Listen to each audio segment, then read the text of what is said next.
Hello दोस्तों, मैं DRX Santosh Singh अपने YouTube चैनल पर आप सभी लोगों का स्वागत करता हूं। दोस्तों, कलयुग में चिरंजीवी कहाँ रहते हैं, या हम यह कहें कि चिरंजीवी कौन है। तो दोस्तों, 7 चिरंजीवियों के नाम आते हैं जो कि अनेक युगों से और कलयुग के अंत तक वास करेंगे। दोस्तों, ऐसे 7 चिरंजीवी जो कि कलयुग के अंत तक इस भूलोक पर वास करेंगे और भगवान कल्कि के जन्म के समय उनकी सहायता करेंगे और उनके दर्शन करने के बाद ही इस लोक से वापस जाएंगे।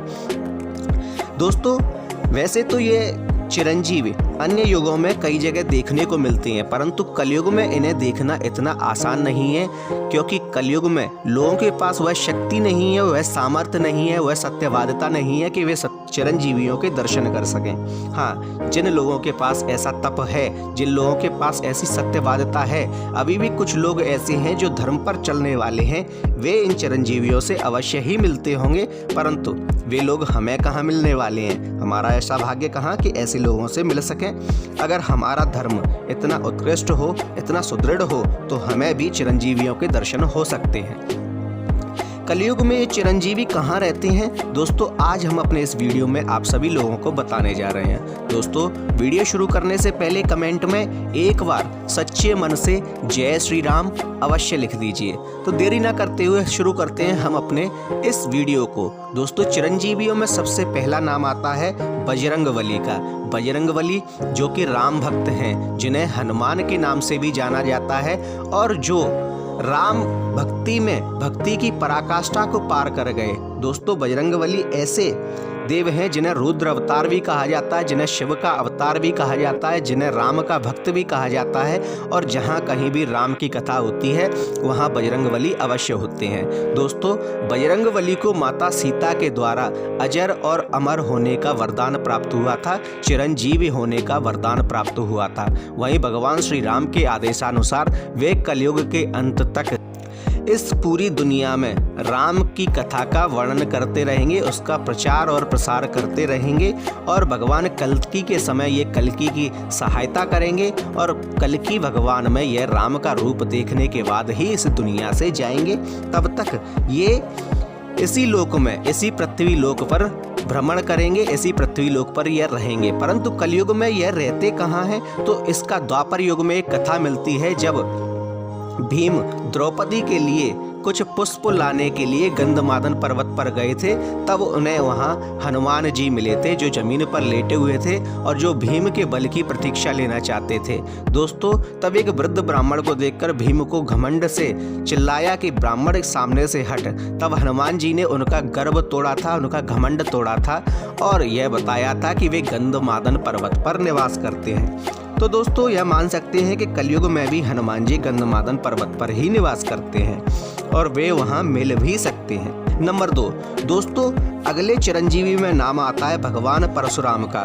परशुराम का पूर्व काल में नाम था रामभद्र, परंतु परशु को साथ में रखने के कारण इनका नाम परशुराम पड़ा और सभी लोग इन्हें जानते हैं। ये त्रेता युग में होने के साथ साथ द्वापर युग में भी इनके होने के प्रमाण मिलते हैं। दोस्तों, परशुराम भगवान विष्णु के ही 6वें अवतार थे और द्वापर युग में भी ये भीष्म, कर्ण और गुरु द्रोणाचार्य के गुरु रह चुके हैं। इन्होंने ही इन्हें अस्त्र और शस्त्रों की शिक्षा दी थी। दोस्तों, ऐसा कहा जाता है कि परशुराम कलयुग में भी रहेंगे। ये 7 चिरंजीवियों में से दूसरे नंबर पर आते हैं और ऐसा कहा जाता है कि परशुराम ही भगवान कल्कि के गुरु होंगे और उन्हें गुरु दीक्षा देंगे, उन्हें अस्त्र और शस्त्रों की शिक्षा देंगे। तदुपरांत सभी प्रकार के पापों का नाश करने के बाद कल्कि के साथ ही ये इस जगत से विदा लेंगे। दोस्तों, कल्कि के गुरु के रूप में परशुराम को देखा जाएगा और यह भी कहा जाता है दोस्तों, त्रेता युग यानी कि रामायण काल और द्वापर काल दोनों में ही यह वर्णन मिलता है कि परशुराम महेंद्रगिरी पर्वत पर निवास करते थे। तो संभवतः कलयुग में भी ये महेंद्रगिरी पर्वत पर ही निवास करते होंगे और वहां पर इन्हें देखा भी जा सकता होगा। अगर कोई मनुष्य इतना सामर्थ्य हो कि वह वहां जा सके तो वह इनके दर्शन अवश्य कर सकता है। नंबर 3, राजा बलि। दोस्तों, राजा बलि को कौन नहीं जानता। राजा प्रहलाद यानी कि हरि भक्त प्रहलाद के पौत्र राजा बलि, जो कि बहुत ही अधिक दानी थे, वे अपने दान के लिए जाने जाते थे। दोस्तों, राजा बलि ने एक बार संपूर्ण लोगों को जीतने के बाद वे जब यज्ञ कर रहे थे तब ब्राह्मण उनसे दान ले रहे थे और वे सभी ब्राह्मणों को यथाशक्ति दान दे भी रहे थे। तब भगवान विष्णु ने वामन अवतार लिया था और वामन अवतार में छोटे छोटे पैरों से राजा बलि के पास गए और उनसे दान मांगा। राजा बलि ने पूछा क्या दान चाहिए, तो वे बोले कि मुझे 3 पग भूमि चाहिए। यह बात सुनकर सभी ब्राह्मण हंसने लगे कि तुम छोटे से हो, छोटे छोटे पगों में कितनी भूमि नापोगे, परंतु वे अपनी बात पर डटे रहे। तो राजा बलि ने कहा कि जहां आपकी इच्छा हो वहां से आप 3 पग भूमि नाप सकते हैं। तब भगवान ने 1 पग में संपूर्ण देवलोक और वैकुंठ इत्यादि को नाप लिया और दूसरे पग में उन्होंने पृथ्वीलोक और पाताल लोक को भी नाप लिया। तब उन्होंने राजा के अहंकार को तोड़ने के लिए उनसे पूछा कि तीसरा पग कहाँ रखूं।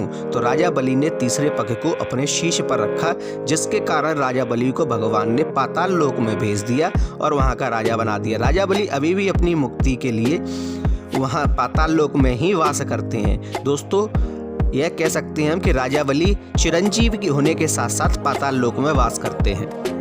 नंबर 4, विभीषण। दोस्तों, विभीषण जो कि रावण और कुंभकर्ण का छोटा भाई था और रामायण काल में इसने एक महत्वपूर्ण भूमिका निभाई थी। जब माता सीता का हरण किया था रावण ने, तब विभीषण ने उसे खूब समझाया था, सभी प्रकार से धर्म के हिसाब से चलने की हिदायत दी थी। तब रावण ने इसे अपने लंका से बाहर निकाल दिया, अपने दरबार से बाहर निकाल दिया और तब यह राम के पास जाकर उनकी शरण में चला गया और सदैव ही भगवान श्री राम की शरण में ही रहा। दोस्तों, विभीषण ही थे जिनके संसर्ग के कारण, जिनके परामर्श के कारण इतनी आसानी से भगवान श्री राम ने लंका पर विजय प्राप्त की थी। दोस्तों, विभीषण को चिरंजीवी बताया गया है।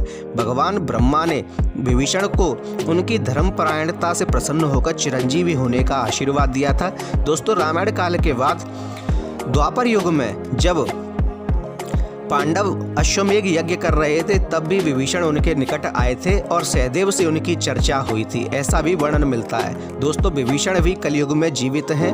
वे कहाँ रहते हैं यह तो हम नहीं बता सकते, इसका कोई प्रमाण नहीं मिलता है, परंतु ऐसा कहा जाता है कि विभीषण भगवान कल्कि के दर्शन करने के बाद ही इस लोक से विदा लेंगे, इसलिए विभीषण इस लोक में जीवित बताए गए हैं। नंबर 5, अश्वत्थामा।